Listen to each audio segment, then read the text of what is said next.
ọ̀pọ̀ àwọn ọmọ Yorùbá ni wọ́n fara ya gidigidi lórí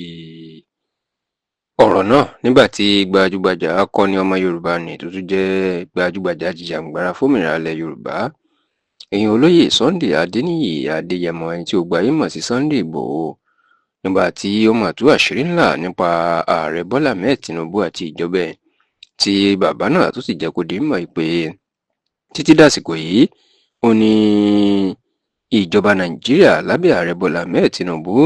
iná ṣì ń wá òun gẹ́gẹ́ bí ọ̀daràn èèyàn pé wọn ò jẹ́ kí òun lè fi fọkànbalẹ̀ kóun fi máa gbé lórílẹ̀‐èdè baba ńlá òun. ẹ rántí wípé lọ́dún 2021 ni wàhálà náà bẹ̀rẹ̀ lásìkò tí ìjàǹgbara fómìnira ilẹ̀ Yorùbá tó sì ń gbóná janjan ọ̀sán kan òru kan yan lọ́gànjọ́ òru ní ìjọba olóògbé Muhammadu Buhari inú mà kó àwọn òbítíbitì agbófinró ló kó wọn lọ dà sí ilé Sunday Igboho tó wà lágbègbè Sókà ní ìlú Ìbàdàn ní ìpínlẹ̀ Ọ̀yọ́ ìyẹn lọ́jọ́ kìíní nínú oṣù kejì ọdún 2021 níbẹ̀ ni wọ́n sì ti fi ẹ̀mí èèyàn méjì ṣòfò tó tó kó àwọn ọmọlẹ́yìn Sunday Igboho tó kó wọn lọ sí inú ẹ̀wọ̀n l'Àbújá tó sì bá òbítíbitì dúkìá tó lé ní òbítíbitì mílíọ̀nù náírà tó bàjẹ́ nílé Sunday Igboho tó wà ní Sókà ní ìlú Ìbàdàn.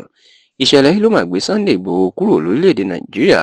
tó di pé wọ́n padà tún tì í mọ́lé ní ìlú Kútọ̀nù lórílẹ̀‐èdè Benin Republic ṣùgbọ́n tí wọ́n padà dá a láre wípé kò jẹ̀bi gbogbo ẹ̀sùn tó fi kàn án àti pé ìjọba Nàìjíríà inú ṣàbùrú fún un. kódà ààrẹ ilé ẹjọ́ kan tó dẹjọ́ lórílẹ̀‐èdè Nàìjíríà náà wípé wọ́n ṣàbòsí fún Sunday Igboho ni àti pé ó yẹ ká sanwó ìtanràn fún Sunday Igboho. ṣá o lẹ́yìn tí ìjọba Muhammadu Buhari tó ti kọjá èyí tó pa àwọn ọmọ Yorùbá tó ń bẹnu àtẹ́lù pé nítorí pé ó jẹ́ Fúlàní ni ó ṣe ń fi ìyà jẹ Sunday Igboho níṣe ni ìjọba Tinubu òun náà mà tí ì gbé